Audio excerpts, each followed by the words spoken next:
Can I be completely honest with you? I'm terrified of diving. I have a story for you today.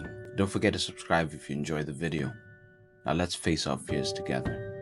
Where is Tim? That was the question going through diving instructor Cameron's head in the cold, dark, water-filled quarry during a safety stop. He was surrounded by his class of 6 students, now 5, nervously looping around them, searching for any signs of Tim. This wasn't surprising for this student. The star student of the diving course was known for disregarding safety guidelines and procedures. The 3 minutes of the safety stop were up, and Cameron swam back to the group and gave the hand signals directing the group to ascend. Tim must have skipped the safety stop. Yet, on the surface of the water-filled quarry, Cam's head count comes up 1 short. He scans the beach and the surrounding area. Nothing. Panic. Herding the other 5 students to the beach, he fears the worst and dives back down into the cold, murky water. The 16-year-old high school student Tim took an interest in diving for what some would say are the wrong reasons.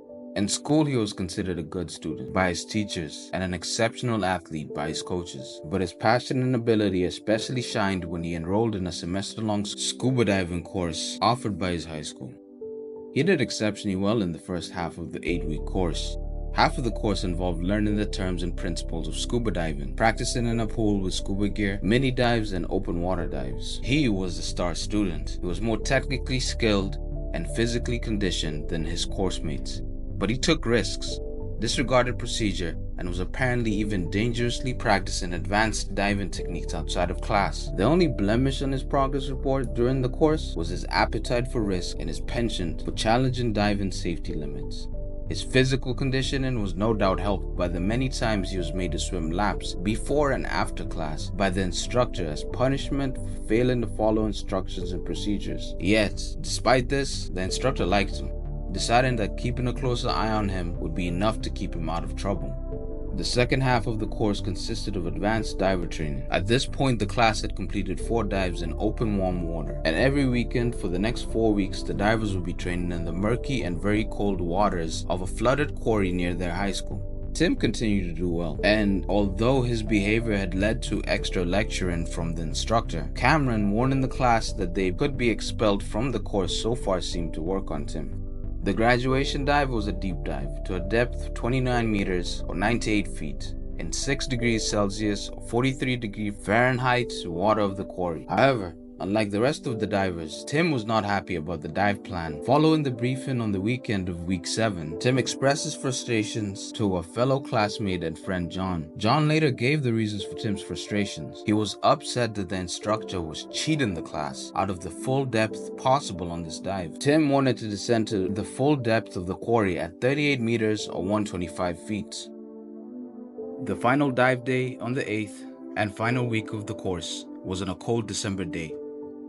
The divers were issued their scuba equipment and heavy 7mm wetsuits with hoods, gloves, and vests to help with the cold of the 4 degrees Celsius or 40 degrees Fahrenheit water. They arrived at the quarry and began to gear up. They were greeted by the cold chill surrounding the quarry. Tim suited up faster than the rest, walked to the water and stared into the deep dark abyss of the quarry. Originally, the quarry was a massive pit dug into the earth where materials like stone, gravel, sand were extracted for construction and industrial use. Over time, the resources depleted and the quarry was abandoned. The deep pits left behind bore the marks of the industrial past, with sheer rock faces, towering stone walls, and even remaining mining equipment. Once the mining stopped, the quarry filled with water from natural springs and rainwater, creating a deep pool. The water level rose and created an underwater landscape both eerie and beautiful. The quarry was repurposed for diving practice. It was a large pool of cold water left murky from the sediment and dirt in the pool. The enclosed nature of the quarry meant that there were no currents, making it an ideal place for dives. The quarry was about 91 meters or 298 feet long and 55 meters or 180 feet wide, about the size of half a soccer field. The floor reached a depth of 38 meters or 125 feet, about the height of a 12-story building. The floor was covered in loose sediment. If disturbed, it would reduce any diver's visibility in the area to almost zero. However, the dive was planned for a large flat area of rock at 98 feet or 29 meters deep. It was here that the divers would be given a series of timed motor skill tests and puzzles aiming to give the divers first-hand experience of the narcotic effect of nitrogen narcosis. Directions from the instructor snapped Tim out of his stare. Each had carried with them a thermos with warm water, and they poured the water down the necks of their exposure suits, slowing the ability for the surrounding cold water to get in and giving them more time underwater. The 6 diving students and the instructor then swam to a floating object in the water that was attached to a descent line leading to the platform directly below. The planned bottom time was 15 minutes. Using the buddy system, the divers were paired in 2, sticking together during the dive to help each other in case of emergencies or to monitor each other's safety. Tim paired with his friend John, and they all began to descend. The water was cold. The suspended particles of sediment and algae in the water significantly reduced how far everyone could see. It was important for the group to stay close together and carefully navigate to reduce the risk of bumping into submerged objects or losing their orientation. Nitrogen narcosis is often called the martini effect because it produces a feeling like being drunk. Normally, nitrogen is not a problem for us. It's in the air we breathe. However, as the divers reached the depth of the platform at 29 meters, the increased pressure or weight from the surrounding water squeezes nitrogen molecules in the scuba tank air and in their blood together. Your body reacts to the pressurized nitrogen differently. It impairs judgment, slows reactions, affects concentration, gives a false sense of security, produces a feeling of euphoria, and can even cause hallucinations at extreme depths. One of the dangers of narcosis is that most divers do not recognize the impairment or how much it affects them. As such, the instructor Cameron's preferred technique to show this to the new divers was to create simple puzzles from PVC pipe and time the divers while they assembled the puzzles, first in shallow water, which they had done the previous dive, and now in the deep cold depths of the quarry. The divers would then compare their times and experiences between the 2 test dates. As usual, the instructor planned the dive down to the minute, and the last student completed the test with 2 minutes before the 15-minute mark. He signaled for the divers to pair up and made a couple of swimming loops around the platform before starting the controlled descent to 15 feet for their 3-minute safety stop. So far, so good. 30 seconds into the stop, Tim's friend John grabbed the instructor's hand. It was evident that he had a problem. Cameron checked John's pressure gauge. There was still plenty of air. He swam around John and found that John's scuba tank band was open and the tank was slipping from its harness. The tank was securely fitted with 1 minute remaining in the safety stop. After solving John's problem, he glanced around the group, noticing for the first time that one diver was missing.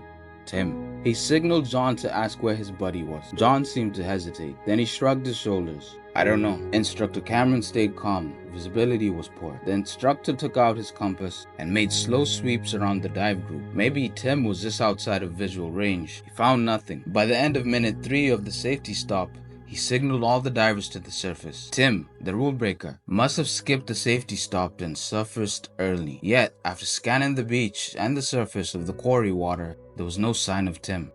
Cameron looked around the surface of the water, then saw bubbles breaking out the water near the descent line. With the others on dry land, he swam down the descent line. About halfway down, the stream of bubbles had stopped. He rapidly descended the line. He approached the platform, circling around it. He found Tim on the platform, lying motionless. His regulator was out of his mouth, his gas mask dislodged in panic. Tim's tank was completely empty and he was unresponsive. Cameron grabbed him, forced the additional mouthpiece attached to his own cylinder into Tim's mouth, tilting Tim's head back to keep an open airway. Tim had drowned. He stopped breathing only minutes ago. This and the fact that the water was cold meant there was still hope. He rushed to the surface with Tim, ignoring the risk of decompression sickness. He retrieved a rescue breathing mask from his buoyancy device pocket, reached the surface, and fit the mask over Tim's mouth and nose. He needed oxygen in his lungs. Cameron gently blew air through the tube on the mask twice, then yelled to his students on the beach to call 911. But no one moved. Shocked silence. He yelled again. One student ran to his car and managed to call 911 from a convenience store close by. While swimming at the beach as fast as possible, he delivered rescue breaths to Tim every 5 seconds. Every second was life-savingly important now, and with his free hand he started removing Tim's tank and buoyancy device as he swam. At shallow water, Tim was dragged out by the other students onto the quarry beach. One student continued with the rescue breaths as Instructor Cameron cut through the diving suit covering Tim's chest and neck to check for a pulse. There was none. Along with the rescue breaths, they started giving him chest compressions. The breaths to force oxygen into his lungs and the compressions to circulate the blood since his heart had stopped. An oxygen tank from the instructor's car was set up with a rescue mask to help boost the air being forced into Tim's lungs with oxygen. They had been doing this for 30 minutes when the paramedics finally arrived. Tim was rushed to the hospital. He was pronounced dead a few minutes after arrival. What had happened? A download of Tim's diving computer revealed that he had reached the safety stop with the rest of the group at 4.5 meters or 15 feet below the surface, remaining there for 1 minute. He then descended quickly to the platform at 29 meters or 98 feet.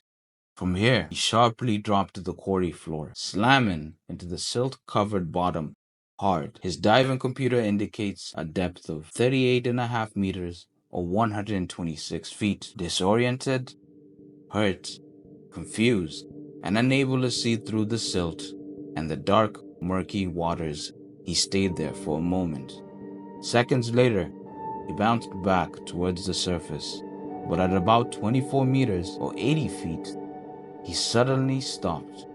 Tim had either just run out of air or had run out of air moments earlier. It is likely that Tim panicked in his struggle to breathe, losing contact with the ascent line. His buoyancy device was not inflated, a device that could have been used to shoot him straight up to the surface. His weight belt was still attached. Trying to breathe from a scuba tank that has run out of air can be compared to trying to suck a thick milkshake through a narrow straw. You expect to get a flow of air, but instead you feel resistance, and no air comes through. It is a terrifying situation as your body's instinct is to breathe, but you're unable to get any oxygen. In terrifying, cold, dark waters, he was in a complete panic, unable to breathe. He rapidly fell to the platform below, hitting the platform, and in a last-ditch effort to breathe, he must have taken off his mask, rolling over in the silt at the platform's edge, where the instructor recovered his body. During the interviews taken by police from the surviving divers, Tim's friend John revealed that Tim had approached him and asked for help distracting instructor Cameron during the dive, so that Tim could slip away from the group long enough to bounce down to the maximum depth of the quarry. Apparently, Tim had made a bet with another diver that he would make the deepest dive during the final. They both had seen their classmates lose tanks during pool training when they weren't attached correctly, and they knew it required a lot of focus to fix. They decided it was a good way to distract instructor Cameron. The distraction worked flawlessly. While the instructor was distracted, Tim swam away to his death. Tim won his bet, but he lost his life.